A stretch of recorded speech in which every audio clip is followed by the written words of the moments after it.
For 3 years the masses thought Crimson Desert was just a fake CGI tech demo, a rendered illusion meant to hype up the timeline. They were entirely wrong.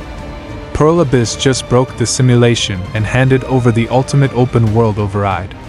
The mainstream media is only talking about the graphics, but here is the absolute deepest lore they completely missed.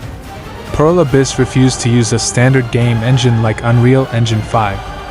Instead, they locked themselves away and built the highly secretive proprietary BlackSpace Engine from absolute scratch. Why? Because standard engines could not handle their specific physics data.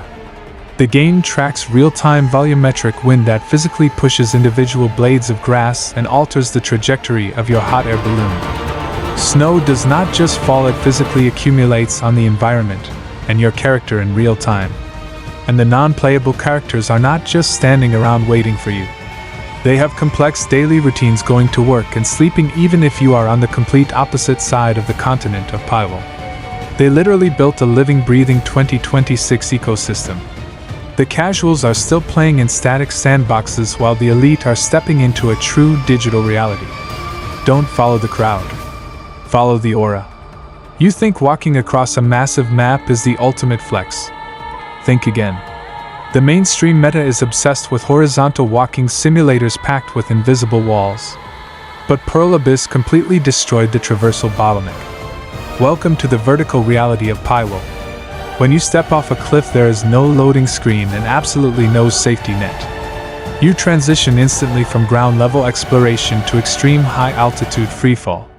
You can literally dive off a massive mountain peak, summon a physical glider mid-air, and manipulate the actual volumetric wind currents to carry you across the map. But here is the raw survival data the mainstream reviews try to ignore. The physics engine will absolutely punish you if you calculate the drop incorrectly.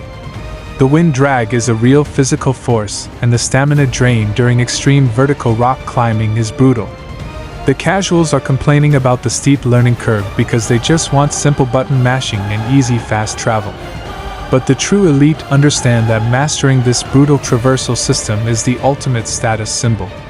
You are not just exploring a digital map, you are completely dominating the airspace. It is absolute mechanical freedom. You think this is just another solo hero story where you save the world by yourself. You are entirely missing the point. The casuals treat Pywel like a standard role-playing game, taking boring fetch quests from random virtual villagers. But the true elite know the real endgame is building an absolute empire. You step into the world as a leader, but you are not just an explorer, you are a visionary CEO of a mercenary company. The actual meta is managing and expanding your influence across the map. You have to actively recruit high-tier units, manage their individual morale, and build a massive fortified stronghold that operates even when you are off-grid. The street-level reality is completely insane. Every single recruit has their own highly detailed background and advanced artificial intelligence behavior. If you fail as a leader, they will literally abandon your camp. The masses want a simple linear story where the game treats them like the chosen one. The elite want absolute control over the economic and political landscape of the entire continent.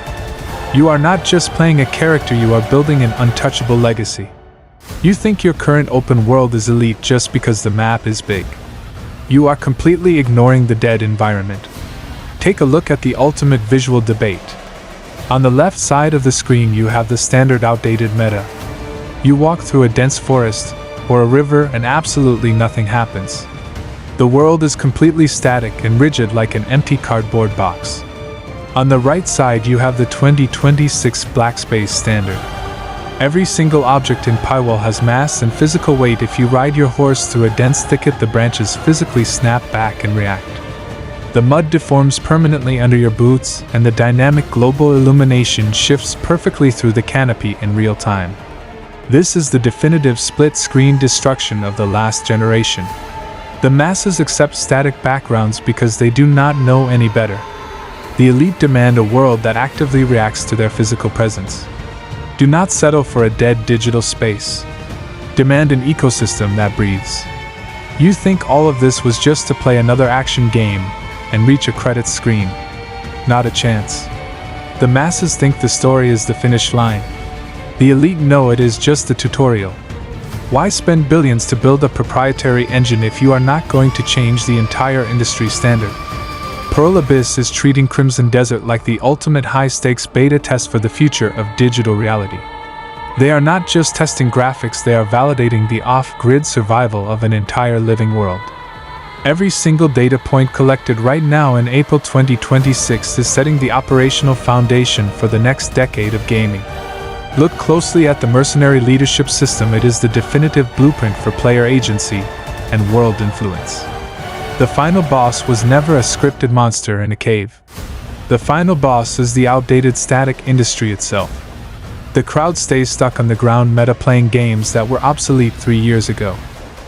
The elite are already calculating the trajectory of the next-gen ecosystem. Do not follow the crowd. Follow the aura.